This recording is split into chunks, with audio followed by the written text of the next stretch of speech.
Vicky express में आपका स्वागत है। आज की कहानी है पंचतंत्र की कहानी, खरगोश और चूहा। बहुत समय पहले की बात है। किसी जंगल में एक खरगोश अपने परिवार के साथ रहता था। खरगोश जहाँ रहता था वहाँ आसपास बड़े जानवरों की संख्या ज्यादा थी।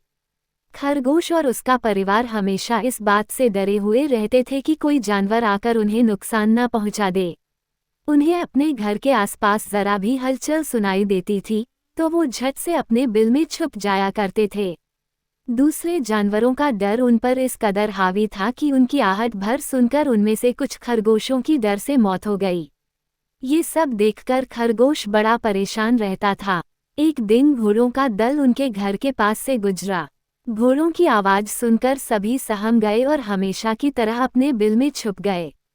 डर से पूरा दिन कोई बिल से बाहर खाने की तलाश में भी नहीं गया। अपने परिवार को इस हालत में देखकर खरगोश बेहद दुखी हुआ। उसने भगवान को कोसते हुए कहा कि हे भगवान, आपने हमें इतना कमजोर क्यों बनाया है? इस तरह जीने का क्या फायदा जिसमें हर दिन अपनी जान को लेकर डर और भय बना रहता है। तभी सारे खरगोशों ने मिलकर फैसला किया कि हर समय डर और भय के चलते बिल में छुपकर रहने से अच्छा होगा कि सब मिलकर एक साथ अपना जीवन त्याग देते हैं। सभी खरगोश इकट्ठे होकर आत्महत्या करने के लिए नदी की ओर निकल गए। नियत समय पर खरगोश और उसका पूरा परिवार नदी के पास पहुंचे। नदी के पास कई सारे चूहों के बिल थे। जब चूहों ने खरगोशों को आते देखा तो वो सभी डर गए और इधर उधर भागने लगे।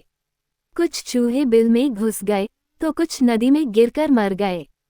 चारों तरफ अफरा तफरी का माहौल था। ये पूरा वाकया देखकर खरगोश दंग रह गए।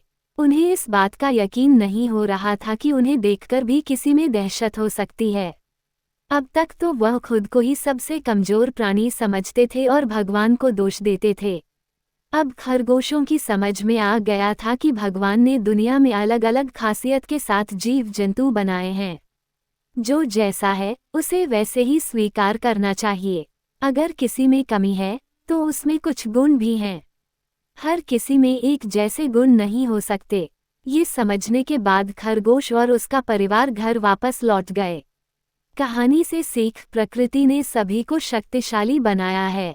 बस फर्क इतना है कि सभी अलग अलग क्षेत्र में अव्वल होते हैं।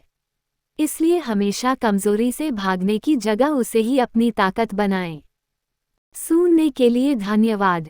मेरा चैनल सब्सक्राइब करें, लाइक और शेयर भी करें। धन्यवाद।